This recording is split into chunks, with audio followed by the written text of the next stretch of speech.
వచ్చే ఏడాది జరిగే సార్వత్రిక ఎన్నికలను అధికార వైఎస్ఆర్ కాంగ్రెస్ పార్టీకి ప్రతిష్టాత్మకంగా భావిస్తోంది. రాష్ట్రంలో అన్ని అసెంబ్లీ స్థానాలను క్లీన్ స్వీప్ చేయాలనేది ముఖ్యమంత్రి వైఎస్ జగన్మోహన్ రెడ్డి లక్ష్యం.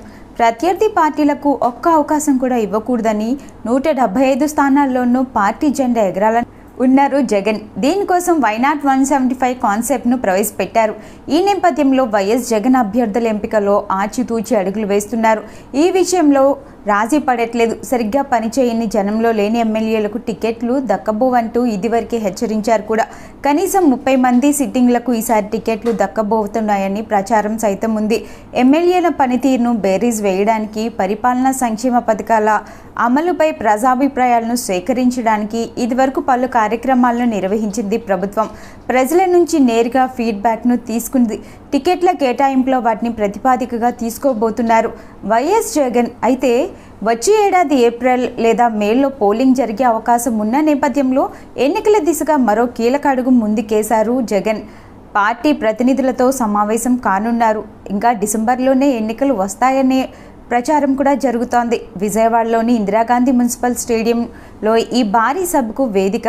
వైఎస్ జగన్ పార్టీ జాతీయ ప్రధాన కార్యదర్శి వి విజయసాయిరెడ్డి, అధికార ప్రతినిధి సజ్జల రామకృష్ణారెడ్డి, వైవి సుబ్బారెడ్డి సహా రీజనల్ కోఆర్డినేటర్లతో పాటు ఎమ్మెల్సీలు, ఎమ్మెల్యేలు, ఎంపీలు, నియోజకవర్గాల ఇన్ఛార్జీలు, పార్టీ జిల్లా అధ్యక్షులు, జెడ్పీటీసీ, ఎంపీటీసీలు ఇలా అన్ని స్థాయిల్లో ఎన్నికైన ప్రజాప్రతినిధులు హాజరు కానున్నారు.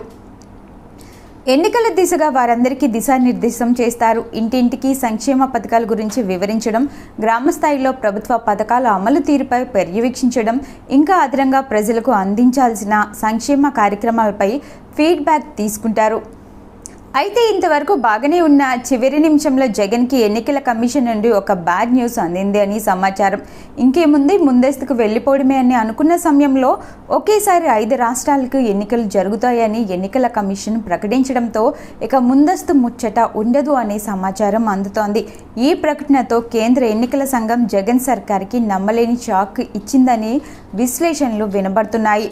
అందున ఏపీలో దొంగ ఓట్లు తొలగింపు ప్రక్రియ ఇంకా పూర్తి కాకపోవడం కూడా ముందస్తుకు వెళ్ళడానికి ఒక కారణంగా చెబుతున్నారు.